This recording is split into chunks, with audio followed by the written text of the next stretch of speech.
पालघर लोकसभेची उमेदवारी जी आहे ती एकंदरीत सर्व महाविकास आघाडी असेल किंवा इतर सर्व ह्याच्यामध्ये आहेत ते सर्वांनी जाहीर केलेले आहे, परंतु प्रत्यक्षात जर बघायला गेलं तर महायुतीमध्ये जे आहे उमेदवार जाहीर न झाल्यामुळे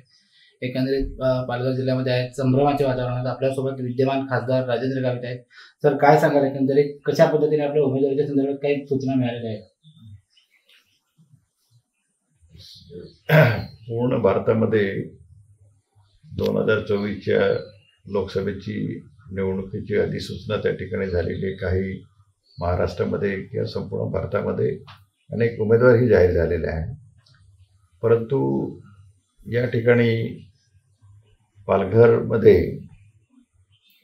इतर काही 3 ते 4 सीटच्या काही टेक्निकल प्रॉब्लेममुळे या ठिकाणी पालघरची सीट त्या ठिकाणी जाहीर उमेदवाराची जाहीर जरी झालेली नसली, परंतु देशाचे पंतप्रधान नरेंद्र मोदी साहेब हेच आमचे उमेदवार आहे आणि त्या दृष्टिकोनातून या ठिकाणी आम्ही प्रत्यक्ष कामाला सुरुवात केलेली आहे. या ठिकाणी सिटिंग खासदार म्हणून मलाही तशा प्रकारच्या वरिष्ठांच्या सूचना आलेल्या आहेत की तुम्ही त्या ठिकाणी आपण कामाला सुरुवात केली पाहिजे आणि मतदारसंघामध्ये तुम्ही फिरा आणि प्रत्यक्ष कामाला तुम्ही त्या ठिकाणी सुरुवात केलं. त्या पद्धतीने या ठिकाणी अनेक ठिकाणी आपलं जे मेळावे होत आहेत त्या मेळाव्यांना त्या ठिकाणी एक महायुतीचा एक कार्यकर्ता म्हणून या ठिकाणी मी प्रत्यक्ष त्या ठिकाणी जाऊन हजेरी लावतोय, कार्यक्रमामध्ये त्या ठिकाणी भाग घेतो आहे आणि अशा पद्धतीने शेवटी प्रत्येक सिटिंग खासदाराला वाटतं की माझं नूतनीकरण व्हावं असं आणि त्याप्रमाणे मला सुद्धा वाटतं की माझं सुद्धा त्या ठिकाणी नूतनीकरण व्हावं आणि एक पुन्हा तिकीट मिळावं अशी प्रत्येक खासदाराला वाटणं स्वाभाविक आहे.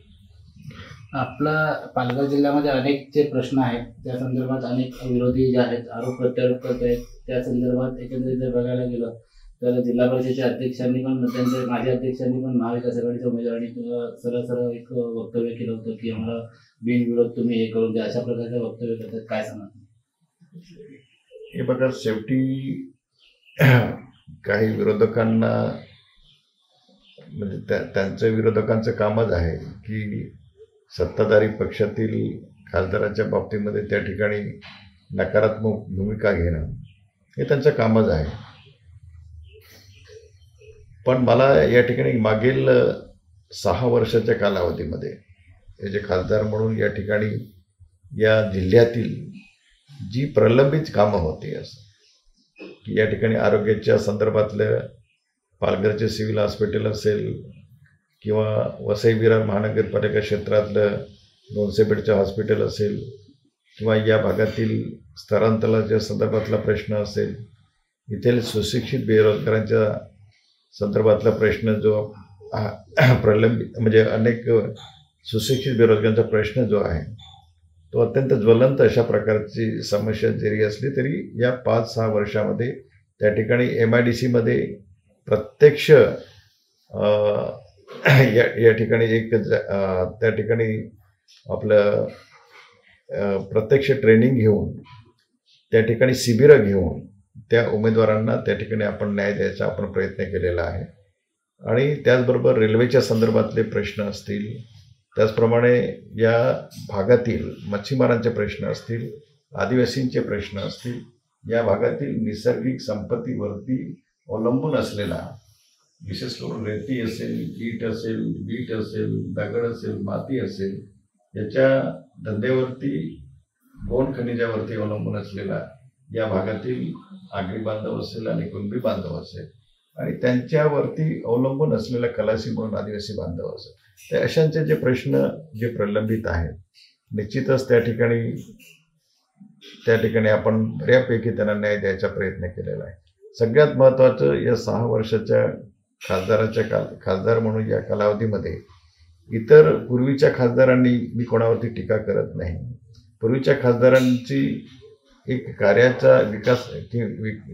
किंवा विकासाचा आलेख बघता या ठिकाणी निश्चितच या ठिकाणी राजेंद्र गावितचा आलेख हा उंचावलेला आहे हे कोणीही मान्य करेल आणि सामान्य माणूस केंद्रबिंदू म्हणून या ठिकाणी मी काम करण्याचा प्रयत्न करतो आहे. शेवटी या ठिकाणी डेस्टिनी आणि स्वतःचं कर्तृत्व, आणि मला आशा आहे की या ठिकाणी वरिष्ठांना सुद्धा कल्पना आहे की या ठिकाणी कोण उमेदवार असायला पाहिजे, आणि त्या पद्धतीने निश्चितच ते एक सकारात्मक दृष्टिकोनातून विचार करून या पालघरमध्ये पुनश्च या ठिकाणी माझं नूतनीकरण होईल अशी मला अपेक्षा आहे. सर, महायुतीची आता बैठक झाली मनोर येथे, आणि अनेक जे आहेत महायुतीमधून जे आहेत ते याच्यामधून चर्चा नाही, परंतु आजही जर बघायला गेलं तर आजही तुमच्या नावाची चर्चा आहे. त्यामुळे एकंदरीत जर बघायला गेलं तर जी पालघर जिल्ह्यामध्ये जे आहेत, ज्या पद्धतीने तुमचा कामाचा धडाका आहे त्या पद्धतीने अनेक प्रश्न आहेत पालघर जिल्ह्यामध्ये, तर आपली काय भूमिका राहील पुढे? बघा, आता खरं म्हणजे 2024च्या निवडणुकीनंतर या ठिकाणी महायुतीचा उमेदवार या ठिकाणी 100% निवडून येईल अशी कार्यकर्त्यांच्या ताकदीवरती किंवा कार्यकर्त्यांचे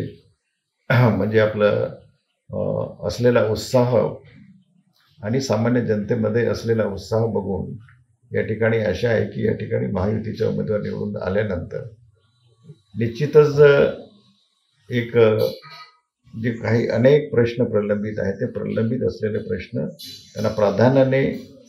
प्राधान्य देऊन त्या ठिकाणी मी ते निश्चितच सोडवण्याचा मी प्रयत्न करेन. आणि शेवटी मी मगाशी सांगितल्याप्रमाणे की माझ्या कामाची जी पद्धत आहे की एक सामान्य माणूस केंद्रबिंदू म्हणून त्या ठिकाणी आपण काम करतो, आणि गरीबातला गरीब, मध्यमवर्गीय असेल, श्रीमंत असेल, आणि सगळ्यांशी एक स्नेहाचा संबंध आणि एक अनेक भावनिक सुद्धा त्या ठिकाणी संबंध ठेवून त्या ठिकाणी मी प्रश्न सोडवण्याचा प्रयत्न केलेला आहे. आणि मला आशा आहे की या ठिकाणी मी पुन्हा तिसऱ्यांदा सांगतोय की या ठिकाणी आपलं नूतनीकरण होईल अशी अपेक्षा आहे. नक्कीच आपल्यासोबत पालघरचे विद्यमान खासदार राजेंद्र गावित होते. निवडणूक म्हटलं की आरोप प्रत्यारोप होतच असतात, परंतु प्रत्यक्षात जर बघायला गेलं तर राजेंद्र गावित यांच्या कामाचा जो धडाका आहे तो सर्वत्र चर्चित आहे, आणि काही ठिकाणाहून नाही तर पूर्ण जिल्ह्यातील काही भागातून जे आहेत राजेंद्र गावित यांनी केलेल्या कामाचा जो दर्जा आहे आणि केलेली कामं आहेत त्याला नक्कीच जे आहेत ते लोकांमध्ये एक चांगला उत्साह आहे. त्यामुळे महायुती जी आहे ती आपल्यालाच उमेदवारी जाहीर करेल, आणि महायुतीतून चांगल्या मताने आपण निवडून अशा प्रकारचा जो जे आहे प्रतिपादन जे आहे ते राजेंद्र गावित यांनी केलेलं आहे. योगेश चंदेकर, टाइम्स नाव मराठी, पालघर.